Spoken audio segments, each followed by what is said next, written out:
Hey, if you've ever wanted to know how reels are made in the USA here in Vermont, check this out. That's a big round, bro.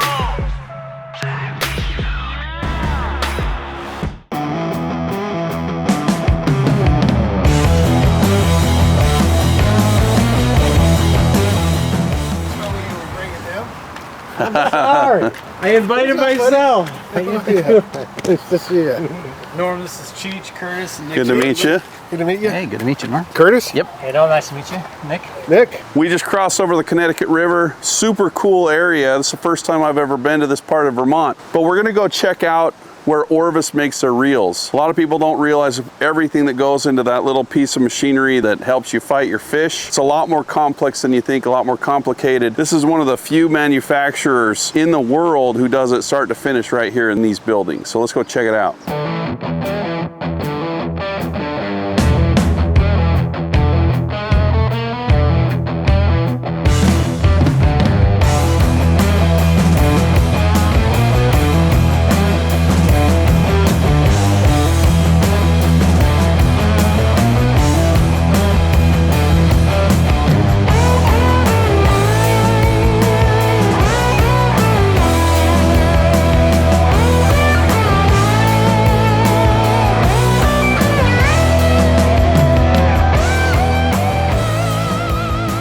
Norm and I met 7 or 8 years ago. Got Norm into, well, he already was into making cut metal parts. Fell in love with fly fishing and basically has been a partner with Orvis. Built this facility that we're gonna go tour. We're gonna do a tour basically from what I call bar stock to box. Bringing raw goods in and bar stock aluminum. That's our new company's Bar stock to box. Bar stock to box.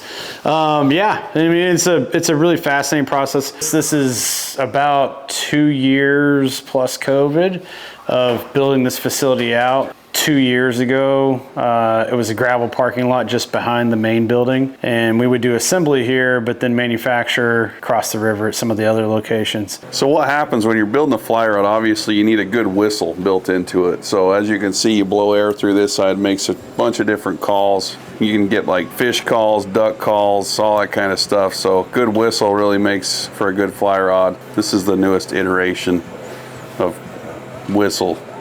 Fish whistle? Doubles as a safety kit? Yeah, exactly. Yeah. So we're all set up here to R&D prototype things, 3D print, make carp, little miniature picante carp. That's cool. Yeah. We're gonna go out, let's go out and see the way the things get put together. What we've done here is we've invested in a small R&D room where we can prototype parts. We've got a lathe and we got a mill over here. Before, and you know what you commonly see is production would be running. In order to prototype a new part, a new reel, a new anything, you would have to interrupt production to run the part on it, set up tooling. It was pretty time consuming. We've invested in setting this up so we can create parts. This machine wasn't here last week when I was here. What about 3D printing? What does that play into? Got a 3D printing, it's really the first step. So you go from a solid model, you'll 3D print, look at it, you know, does it have the right tolerances? I mean, you're not gonna have the same machine tolerances, but you're gonna fit shape, function, form, size. Kind of a lot of times when you're like a real, say a CFO, you know, 1 inch wide, once you start getting too big, then, you know, backing capacity, stuff like that, you can quickly check. Right. With 3D printer, and just not just for making cute carp. Well, it probably saves a lot to make those changes on a piece of plastic versus come through here and spend all the time. Yeah, but when you're ready to go fishing, you want to start testing out, you know, the prototypes from that standpoint. This is going to give us an increased capability of just rapidly getting parts in and without interrupting what's going on over there. Yeah. Very cool. Yep, and then behind is kind of our grinding and ops, where essentially it's you know, shaft tolerances before going into assembly, making sure that everything is kind of perfect for critical parts. In tolerancing, you have, you know, you might have 10 parts across an assembly. Each one of those parts will have a tolerance, and if one of them's out, you know, maybe okay. If 2 or 3 of them are out, they'll stack up and you'll be at the end of your assembly. It won't go together the way you want it to. And then this pop quiz, any idea what this little guy is? Deburring? No? Nope. No. What is that? This is the thrust plate for the drag assembly. So there'll be 3 ball bearings that set in these tracks. Wow. Those tracks have a non-linear groove cut into them that goes from essentially the radius of the ball bearing, so full closed, to as it twists, it'll push and ride up those tracks and get shallower. Yeah, that's the non-linear part's cool, Cheech, because we can control how the drag is applied throughout the turn. So you can have a really nice, like, low end fine tune. Yeah, that's for tip huge. protection, and then Yeah. you can jam it into and get to the higher drags. Because it's always nice when you're stripping off line and your whole reel just blows up like a bait caster. That's what we don't want it to happen. Exactly. Yeah. So What's that made out of? Is that? that's aluminum, hard coated. Aluminum?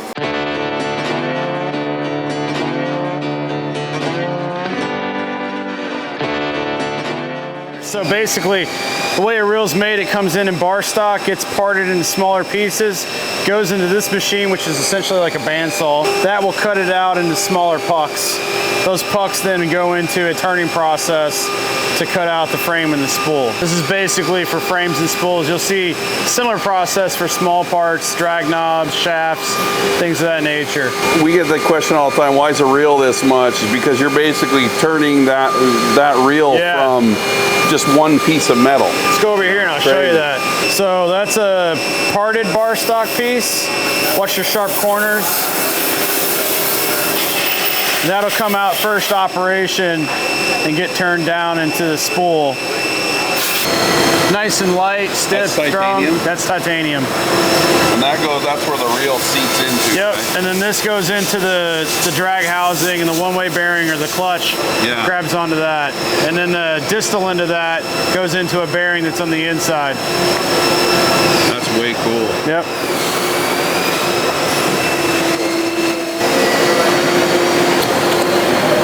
These, Curtis, are Swiss turning machines. You can see there's a long tube that brings the metal in, and then basically auto feeds, turns the part. It'll actually do 2 processes, milling and turning. Reel seat, lock ring. Sorry, you got threads on it. It's been turned and it's also been milled. And these pieces will pop out on the conveyor belt. That's so rad, just from that solid aluminum rod. Even something like a small handle, we're controlling tolerances, so whenever you get the final product, you don't have a lot of in play on the handle. Turns smooth, it doesn't rattle. You know, it's the first point of contact that you have with the reel. I had a reel once that had a bent shaft. You wouldn't think how important this is to comfortably fishing. It drove me nuts. I mean, even if it still spins, but it's slightly off angle, you're doing the wobble turns.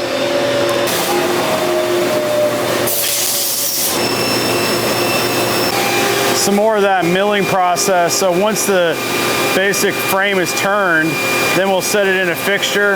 The fixturing is just as important as anything else. It's all custom for the process itself. So when you go in and you mill out the pockets, you're not pushing it one way or the other. So it's real tight tolerances even on the fixturing. We make all of our own fixturing as well. It's all unique to the tooling, if you will, of the process. So that's a Mirage USA almost near complete frame. Have any idea what's going on here? Polishing. Polishing. Polishing. Deburring. Ceramic media. Little weird shaped triangles. You can see hiding out in here some frames that are spooled up, fixtured together, and they're basically just rotating around, getting bombarded little bits at a time by the ceramic. And that's doing 2 things. One, it's knocking any burrs off or deburring the sharp edges. It's also getting a nice, even, consistent finish across the whole frame or the spool. So when we go into anodization, it looks good. Just ceramic and water, huh? Yeah. That's way cool. You can see the frames tumbling in and out. They're pretty cool if you catch one. They'll probably pop up like right in here. It's basically all self-contained. There's a gantry crane that's all computer controlled for the wash cycles, the anodization cycles themselves. It's pretty important because if you spend too much time in the tank, like you're doing the actual anodization or oxidation of the aluminum, you can take off too much material. If you're in the dye tanks and you go in too short, then it's gonna be light. Too long, it's gonna be dark. All this is set up by a computer controlled system that basically will do the time in tank, the temperatures of the tank, control everything so you get a good finish each time. We also are set up to do type 3 and type 2 anodization. So our mil spec hard coats are on Mirage USA and the nippers and pliers. Seems like a lot of work just to catch fish. It is a lot of, it's gotta look good catching fish, right? Just for the whole group, as you come through here, don't test the water. Some of them, That means you. some of them might have a little shock. Some of them might, you know, do your fingernails for you. Different tanks, and basically it's, you know, a wash rinse, you know, a detergent wash rinse, a deionized water rinse, and then it'll go in and oxidate the actual aluminum itself, making it ceramic. That's what gives it the hardness, gives it that corrosion resistance of just bare aluminum thrown in the salt would actually pit, do all this thing. So that hard surface is really important. It's not just about the color of the reel.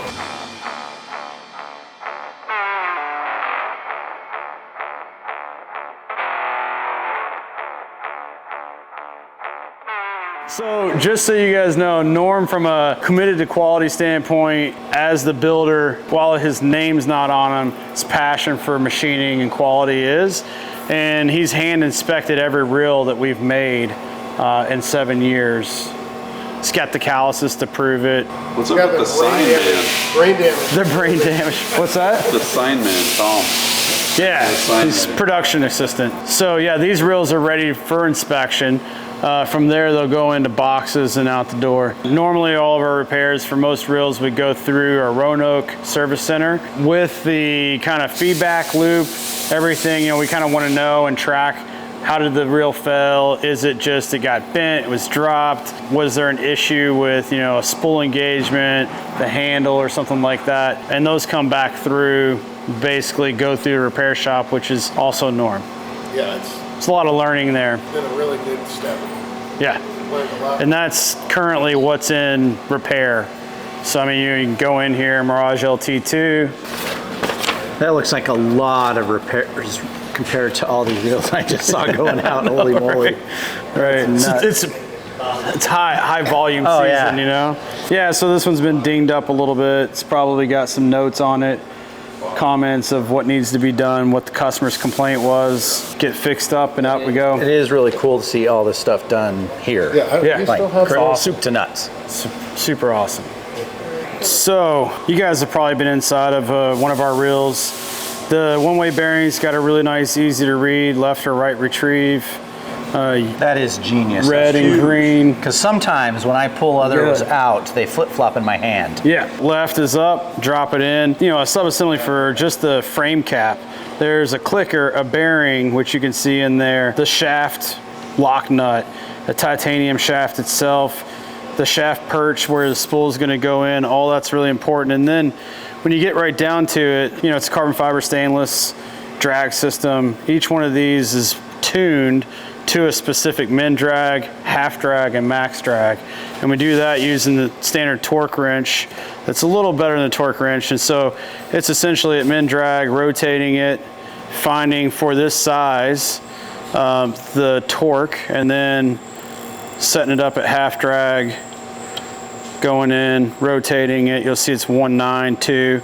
Does it meet that spec? And then going to max drag.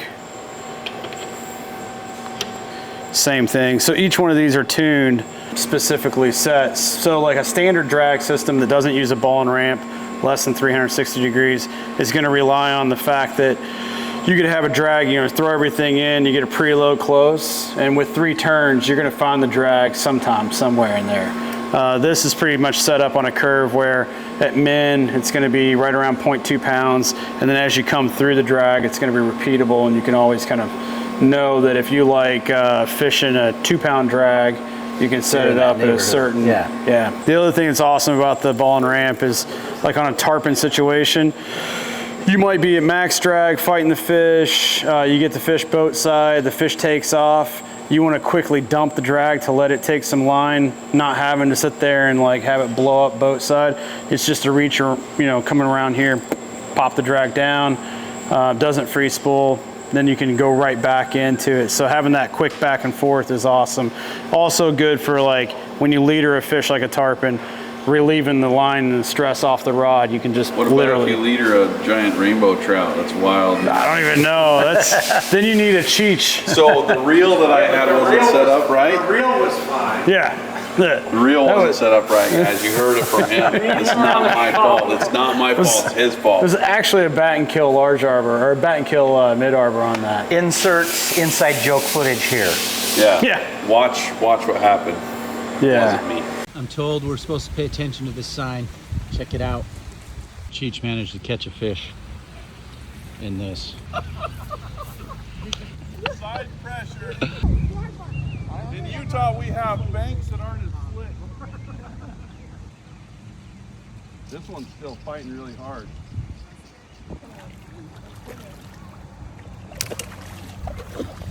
Rod just taco.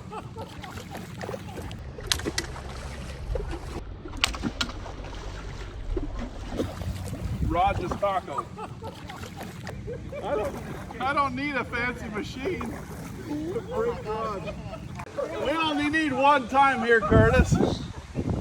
So the key to catching fish, try not to break the rod. He ate it deep. Nothing if not elegant. Who used a barbed hook? He took the fly too. I'm down a fly and a rod. You guys know if this has a warranty? So the key here is if you want to really test a rod, just borrow it. Hey, Cheech, that must have hit like with split shot 3 casters ago. That's what I was gonna say. Well, here's the. Good thing you had your tour before you went fishing. What do you expect me to do? I'm all freaking liquored up on chicken sandwiches. I'm fired up. I'm fighting things harder. I don't have a net, so I even asked him to land the fish for me, and he said no. Not my fault, okay? No. I'm gonna go buy a moonshine. They come with 2 tips.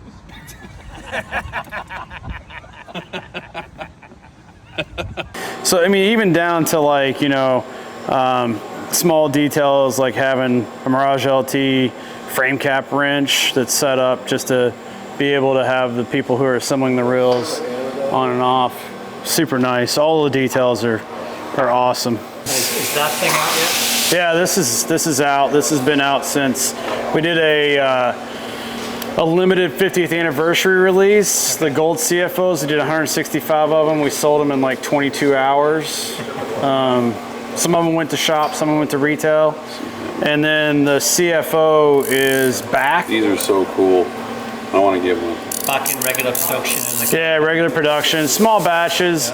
You know, they're not a primary focus, but from an assortment standpoint, Just quick we plan to pause. support them year round. Yeah, just like the original. That is so cool. It's pretty cool. It's just inventory on smalls. So whether it's frame cap assemblies, one-way bearings, ball and ramp assemblies.